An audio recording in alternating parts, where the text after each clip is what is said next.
Welcome to This Organized Life. If you're a mom, wife, or coffee lover seeking advice on how to reduce clutter and reclaim time, look no further than your host, Lori Palau, founder of Simply Be Organized and author of Hot Mess, a practical guide to getting organized. For a lot of people, clutter is their dirty little secret, but it doesn't have to be. Each week, we will share practical tips, chat with experts, and provide strategies on how to keep you organized. I hope that by sharing our stories, you feel a little less alone and more empowered to tackle the areas that are holding you back. So let's get started!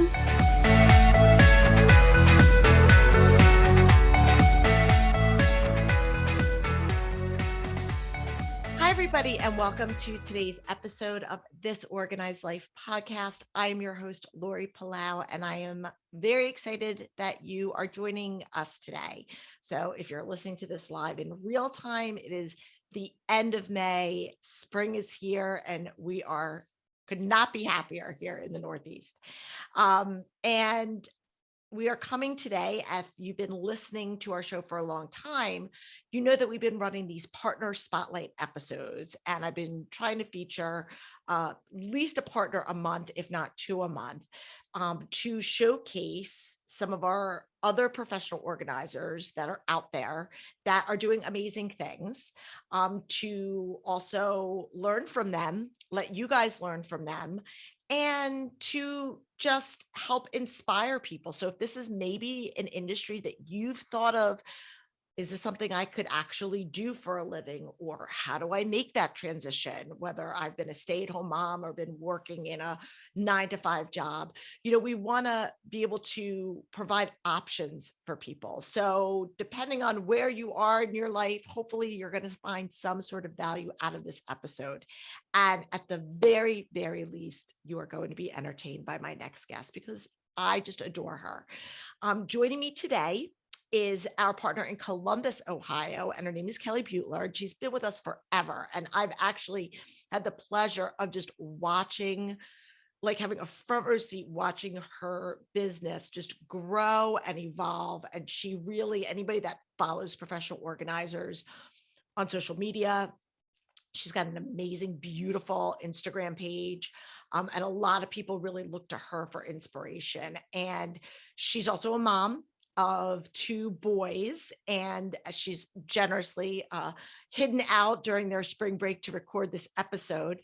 But we're going to talk a little bit about kind of juggling motherhood and growing a business, and just kind of what her life looks like and how she serves her clients and the types of clients that she is kind of like in her wheelhouse and all things. And of course, I asked her if we could touch on the Enneagram, and she said yes. So we're going to talk a little bit about Kelly's Enneagram type and how that plays out in her life, personally and professionally, and how understanding the Enneagram has helped her just relationally for herself as well as with her clients. So without further ado, let me welcome my friend and guest for today's episode, Miss Kelly Beutler. Hey, Kelly. Hi. How are you? I'm great, thanks. I'm excited to finally be doing a podcast episode with you. It's so funny. I said to Kelly, for everybody here, we were talking about something relating to work one day. We were just having a quick Zoom call. And I said something about the show. And I was like, wait, you haven't been on the show? And she's like, no. And Kelly's like an OG partner. Like she's been with us for a while. I was like, okay, this is ridiculous. We are booking you today for one of our partner spotlight episodes. So this is long overdue, and I'm glad that you are here. So obviously I gave our listeners a top line overview, a lot of it, some of it facts, some of it just kind of my commentary perspective. But in your own words, can you just tell everybody a little bit about who you are and what you do, and maybe even what your life looked like before you started your business? Yeah, so I live in Columbus, Ohio, with my husband and our 2 boys, Jude and Cole. They are almost 12 and almost 9, which is crazy. And then we have a dog, Atlas, who I definitely have had some codependency issues. I'll say we developed some codependency issues during the pandemic, so that's been fun. But yeah, we live in Ohio. I actually grew up outside of Philadelphia, not far from you, so I love that we have that connection. Prior to becoming a professional organizer, I actually was in the talent acquisition, human resources space for about 10 years. So I think that was the people aspect of that job was what really drew me to it. I kind of landed there after I got my MBA, and, I liked my job. It was fine, but it eventually kind of, after I had kids especially, wasn't necessarily something that I was like feeling completely fulfilled by. So I think that probably most of the partners that you speak with will say this. I've always been very organized, like even from the time that I was a little girl. Like I love it. It makes me happy. And especially after I had kids, it was like a sanity saver for me.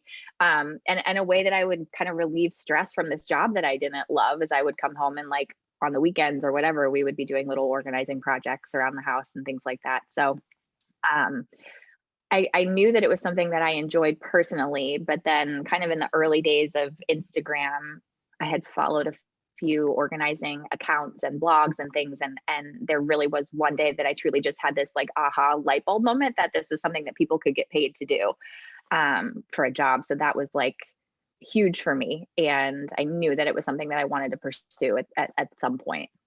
I love it. And it's so true. And I forgot, and you said it when you said about talent acquisition, because I was an executive recruiter, yeah. right? So I was an executive recruiter for 15 years, and there really are so many parallels Yes. about finding, and I say this all the time, like for me, I was always fascinated with the why. Why do people want to make a job move? Was it flexibility? Was it, I want to travel? It's, I don't want to travel. It's right. more money. And finding that kind of motivation of why they want to make these changes. I really just kind of took the job part of that out and just ask the same questions when it comes to your space. Like, what is it that you're trying to accomplish? And so we really do use so many transferable skills. And I think for people that are out there listening that maybe are in a job that they don't love, but there's certain aspects of it, like they know that they're good at this or they enjoy this. Like there's so many things that I think we think that are things are linear in our careers, where we can really take it and just apply it in a different format that might make it more fulfilling. And I forgot when you said that, I was like, that's right. We both were in that same space. Yeah. So I love it. So talk a little bit about the growth of your business, because I know I said it in the intro, but it really has, from the time that you joined our program a couple of years ago to how it is now. And like, talk a little bit about that. Yeah, it's been wild. Like I was really fortunate that I was able to kind of jump into this full time and kind of make that leap, which is amazing, but also very scary in some ways. So for a little bit, it was kind of just me putting myself out there. And within the first year, things kind of started to grow to the point where shortly after that, I was busy enough, thankfully, that I had brought on my first kind of contractor team member. And we were really kind of getting into a groove with a few more people, even right before COVID hit. And then everything came to a screeching halt, as it did with everybody, I'm sure. But which was actually, in hindsight, it was a really great thing for me, because I think I was moving a little bit too quickly and needed that pause a little bit to kind of reevaluate what I really wanted to do in the business and like how I wanted it to look. And so kind of moving through 2020, we were busier than ever. Like I know a lot of other organizers were, because I think people were just home and surrounded by their stuff and kind of like smacked in the face by their stuff.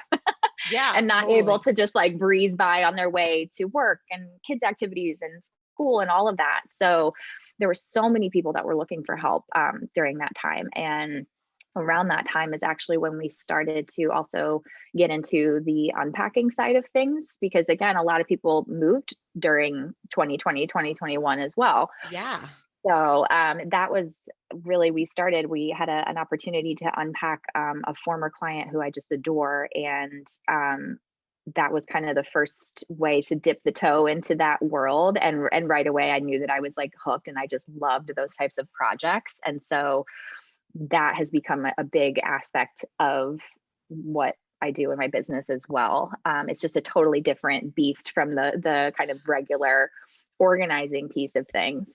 Yeah. And that is a great point. And I want to really, no pun intended, unpack that a little bit.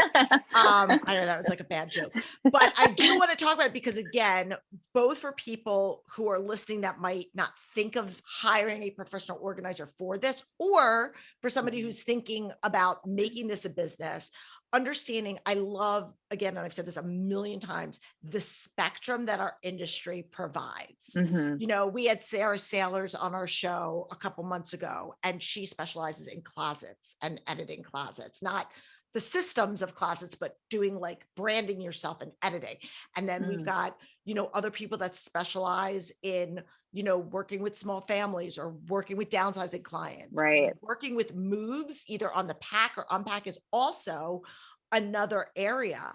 So first of all, can you just explain a little bit for our listeners out there, like, what does that look like and what does that entail? Yeah, I think you made a great point, and that was, I think, a big piece of how this has grown within my business personally. Is I don't think people realize that this is something that they can have help with. Like, everybody thinks movers, great, like they're going to come and throw all my stuff in a box, and then I'm Yeah. going to have to get to my new home and not know where to start. So I think just the education that this is another area where you can have some help and take something off your plate, and there are people who are very happy to do that, is huge. We personally don't handle the packing side of things, but where I do like to come in on that side of it is to, whenever possible, work with the client on doing some heavy editing before the packing even starts, because there's no reason that you should, you know, moving is expensive. You're going to pay money to box those things up, to have somebody move those things up, and then the time that you're spending going through that on the other side of it. So really getting clear on whether it's something that you truly need and want to take with you into this new space is a huge piece of it.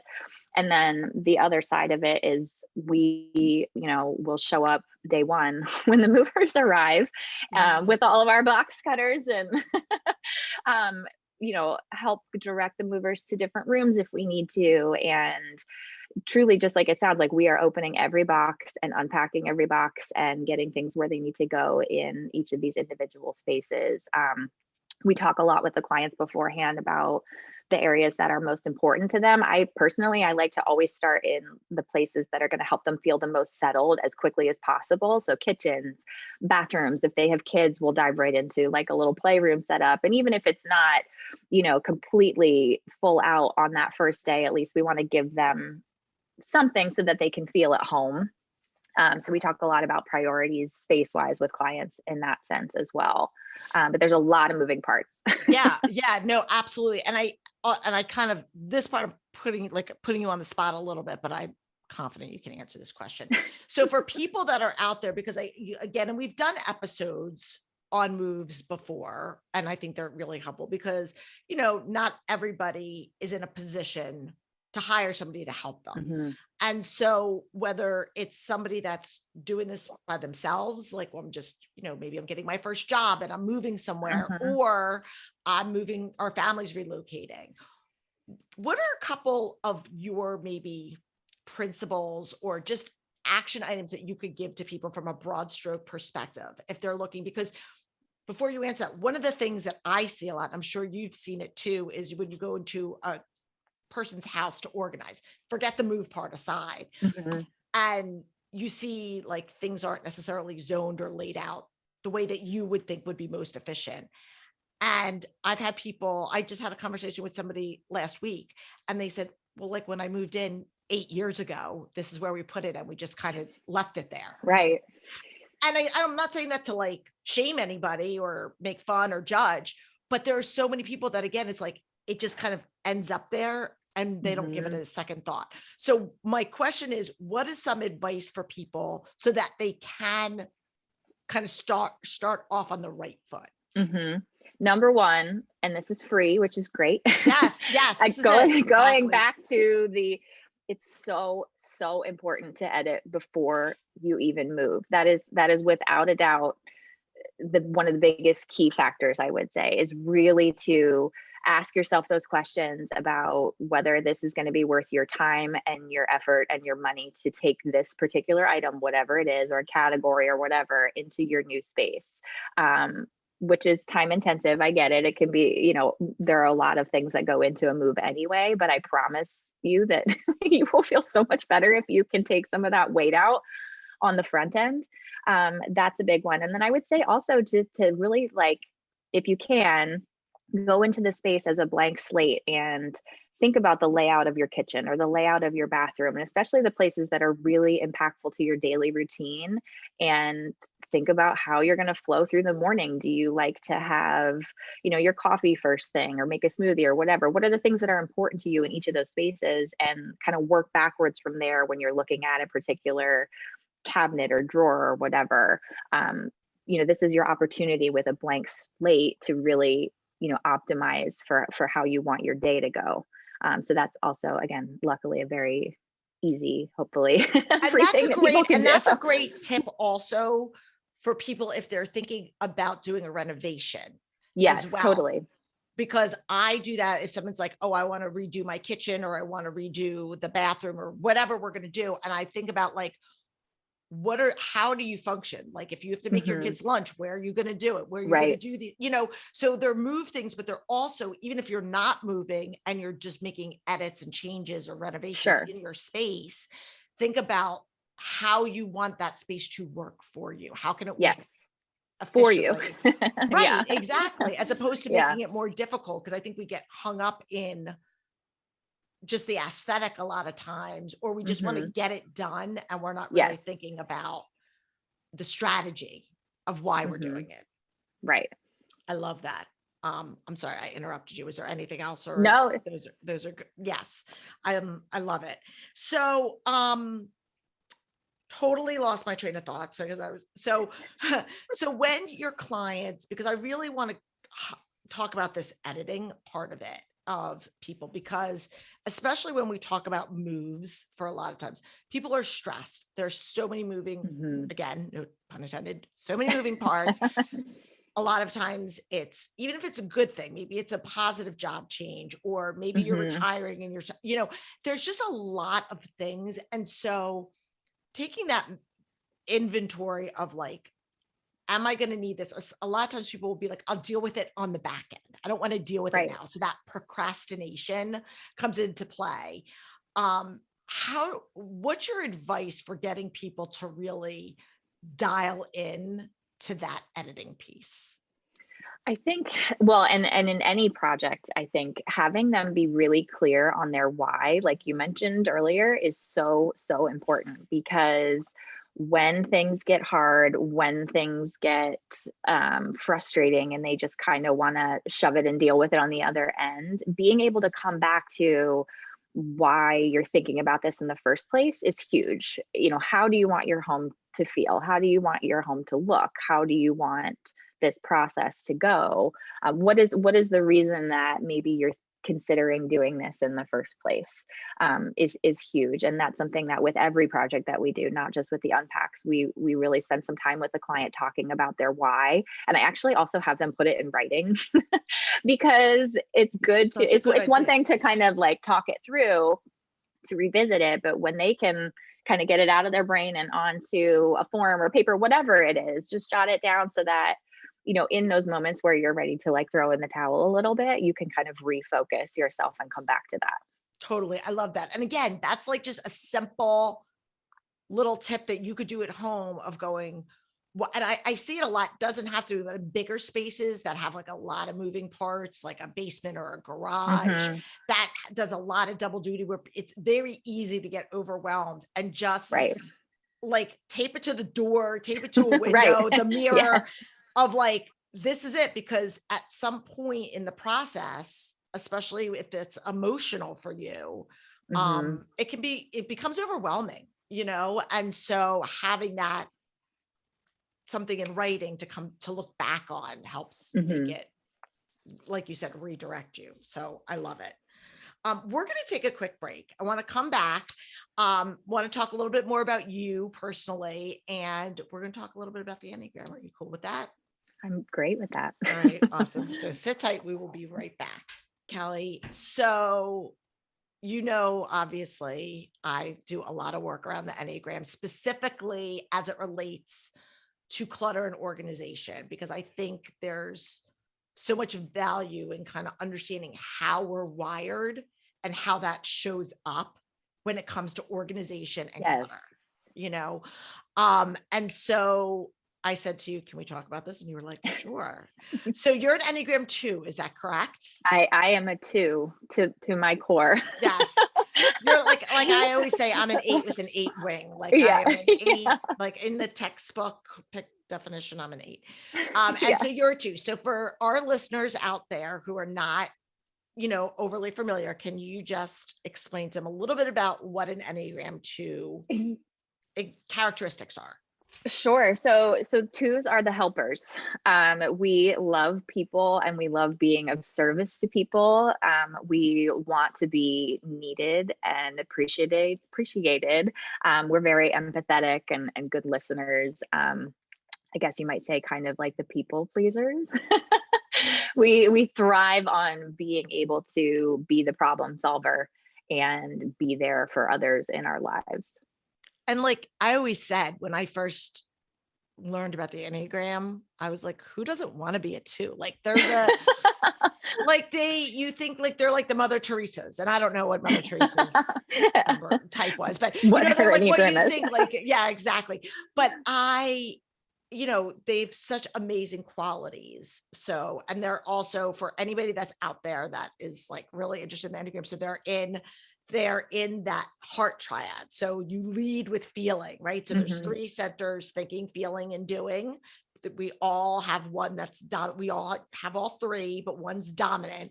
And for our Enneagram 2s, it would make sense, because they are empaths, that they lead with feeling. So emotion is something that they feel other people's feelings. So which would also make sense of why you're good at what you do, because you're able to sit and hold space with people. Yes. Yeah, definitely. And I think, probably sometimes to a fault, I feel like it's something where I'm very invested in every individual client and project, and it's on the flip side of it, I think it can be kind of hard to say no. It can be kind of hard to hold those boundaries, because you just want everybody to be happy and you want to help them. So there's, pros and cons, I guess cons, but sure. I call them, and this is in my new book that I'm writing, I call them strengths and struggles, because it's like perfect. It's just because it's more of a struggle. Like, again, we have these qualities that are amazing, whatever your your Enneagram superpowers are. But where does that, how on the flip side can that be a struggle for you? And for 2s, it's a lot of times saying those boundaries to say no. So since you've learned the Enneagram, so we know that, right? So you're very feeling dominant, you're an empath, setting boundaries is a little bit hard. How do you feel from a professional standpoint when you're working with a client, knowing that, how has the Enneagram helped you from the client side? And I don't want to say where it's been a hindrance, but like, how have you been able to use that to just, even for yourself, even if your clients aren't Enneagram scholars? Sure. I think just having that awareness of, every single person is coming from a different place, in general. But I think that, like, if somebody's particularly struggling with a certain category, or they're like really having a hard time and doing a lot of the, well, what if I need this someday? Like, maybe they're a 6. So I think just thinking about where they're coming from and what their perspective is on things, because that lets me step back and kind of gauge how I can guide them and how I can respond to them, and where to push maybe a little bit, or where I can push, and where maybe we're not going to push so hard on that piece of it today, because this is where their brain is right now, and that's okay. Yeah. And I'm sure you see this at home with your boys, right? This, and that, for anybody out there, again, whether you do this professionally or not, if you're at home and you live with other humans, spouses, siblings, parents, kids, whatever, roommates, people see the world through a different lens, and people's thresholds for things, and how long it takes people to make decisions. Decision making is a huge, huge factor in the whole organizing process that again, we often kind of glance over it, but that's really what bottlenecks progress for a lot of totally. people, is getting that state of arrested development, whether it's sentimental, like this means something to me, or it's fear-based, like you said, with that, what if I need it? What if I get rid of it? What are the ramifications of that? And you see other people that are like, no big deal, like make a decision, get rid of it. I don't want it. And that they're almost like allergic to clutter. And then you get other people that are like, who cares if there's toys all over the floor? Yes. Like, who cares? Who cares if I can barely open the closet or whatever it is? And it just doesn't faze them. I call them the clutter blind people. Like, they're just clutter blind. And how do you incite, for a lot of people, it's like, how do you incite motivation? Well, you can't really, is the short answer. Right. And so I think that's one of the things, that just having this insight to knowing, like, you can only provide the tools so far for people. And I think, like you said, like, where are they leading from? Is it that feeling center? Is that thought center? Where, even if you're not super into like the individual types, just having an idea of those different kind of buckets where people might be coming from, where you can step back and think about that, is helpful. Yeah. And I was talking to somebody the other day that I went over, a friend of mine who had asked me if I would come over, and she's not really familiar with the Enneagram. So I don't even use the word, like, I don't even necessarily use the word Enneagram when I'm having conversations, but I'll talk about the 3 centers of thinking, feeling, and doing, and people can resonate with that. They know, oh yes, I make decisions from my gut, or I overanalyze things. Right. You have other people that are so overly analytical that it hinders their ability to make progress, because they're just trying to like research and Right. execute. So again, for anybody out there listening, I think it's really just helpful, because everyone can relate to each of those 3 centers, and how we respond to them individually, and when you're working with people. So talk a little bit about, so you work with these move clients, but just give some insight into some of the other areas that you specialize in, that you like, that you've worked with people on, just so that people have a more holistic perspective of kind of your business. Sure. We work a lot. I would say that our biggest kind of market that we work with are busy families, maybe with, younger kids in particular, but really just people. I think the 2 biggest kind of pain points that we see from people are, they just don't have the time, or they just don't know where to start. And so a lot of times that comes in that category of that kind of phase of life where you are basically accumulating a lot of stuff. You have, like, the kids have all the bulky toys and all the hand-me-down clothes, and everybody's doing a bunch of activities in their school and work, and kind of all the things. It just feels like a lot, period. And then when you feel like you have a lot of stuff on top of that, it's very overwhelming. So that is probably the biggest market that we serve, are just, busy families that need some help kind of getting them to the finish line. And another thing that I talk about a lot with these families is, you are not in a phase where that perfect Pinterest, it's just not realistic. So how can we get it to a baseline where, when things explode in your mudroom, because it's a mudroom and you have kids and it's going to explode, it's easier to reset it and get it back to that baseline, so that you feel better. And it's not such a snowball effect of like one thing after another. It just feels like it's kind of moving out of control and you can't do anything about it. I love that, because again, it is so easy to fall into that Pinterest, Instagram, like everything is always going to be like, why is not everything Roy G. Biv 24 hours a day? Right. Well, like, that's great and aspirational, and this isn't knocking anybody, but this is all about saying, how can I have a functional space that works for me, and this is where my goal is, but it's realistic. And I think when we set realistic goals for ourselves as well as our family members, like, how can we make it simple so that our kids do keep up with it, that our spouses do keep up with it, that we ourselves keep up with it? And I think that's really important. And I love the fact that, even just having this conversation sheds light on the fact that this is like for mainstream people. This isn't a service that is exclusively reserved for celebrities or, like this is something that everybody is accessible to everybody. And, everyday people, we are now, we hire trainers, we hire coaches, and this is just another extension of that. So, and I think letting people know that it's okay to ask for help in that arena. Like a lot of, I almost every consultation that I go to, I feel like I hear, I'm so embarrassed, or I don't know how I let it get this bad. And that's the first thing that we take off the table is like, listen, I'm a mom too. I get it. I had you should see my house right now.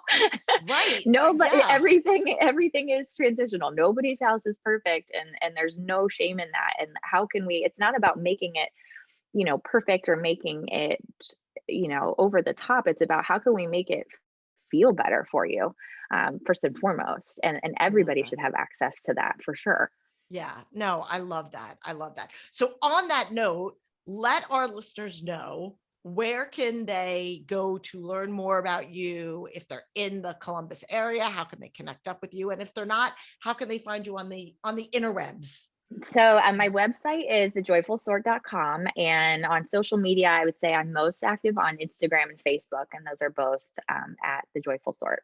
Yes, and of course, we will link up to all things Kelly. And of course, she's one of our SBO partners, and so you can also find her on our website. But we love you. We love what you're doing. And again, from the older sister, Mama Bear sideline, I just am so proud of you and just watch. I love watching because again, the pandemic was hard for everybody in any industry, but people that were in service-based businesses like ours, really, obviously hospitality, our business, took a huge hit. And I love watching how people weathered the storm, pivoted their business, rose above, figured out a way. And it's like, you're better than ever. And so I'm just super proud of you. And Thank you. Again, so I just wanted to say that.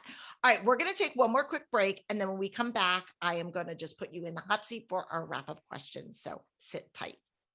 All right, Cal. So I have our regular wrap-up questions, and then I've added a question specifically for the Partner Spotlight episodes that I'm asking of our organizers. So The first question that I ask everybody is, what book, either it could be a current book, it could be an old book, have you read that either you come back to, or like, this is a book that you refer to other people? And it could be like, it doesn't have to be a work related book, but it can be whatever.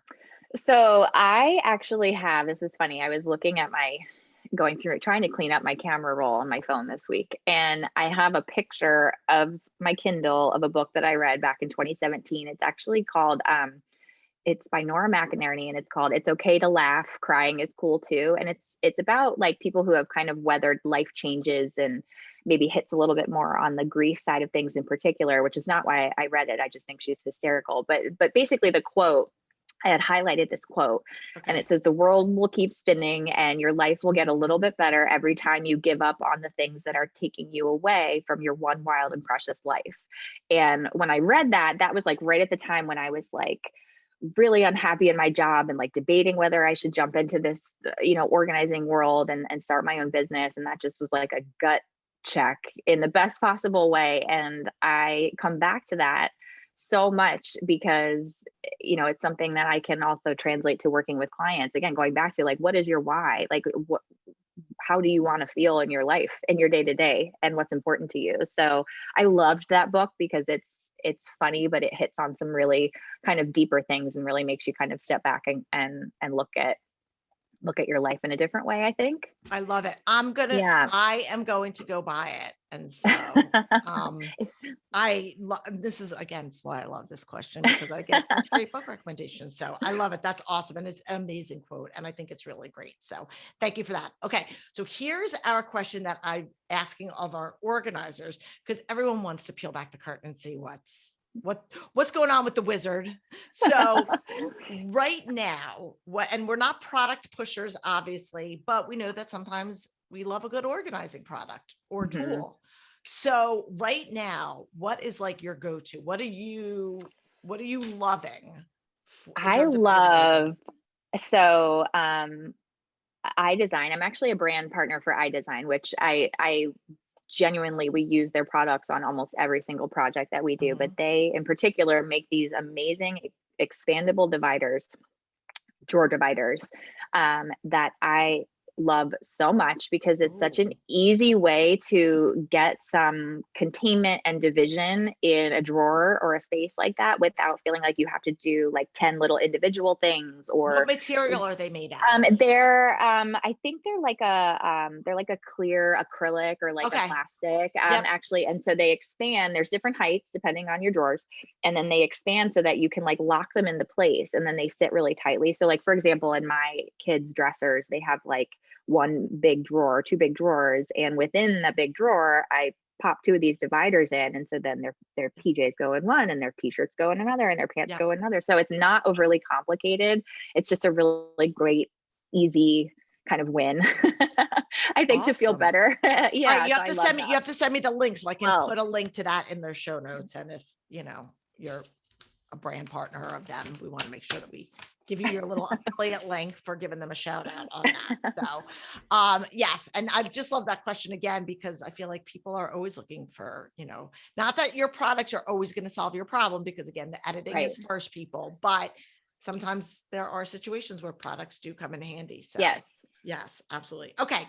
And then our final two questions, which we ask every guest all the time, is in this season of your life with a mom, to a 9 and 12-year-old running a successful business, where do you feel the most organized, and where do you feel like a little bit of a hot mess?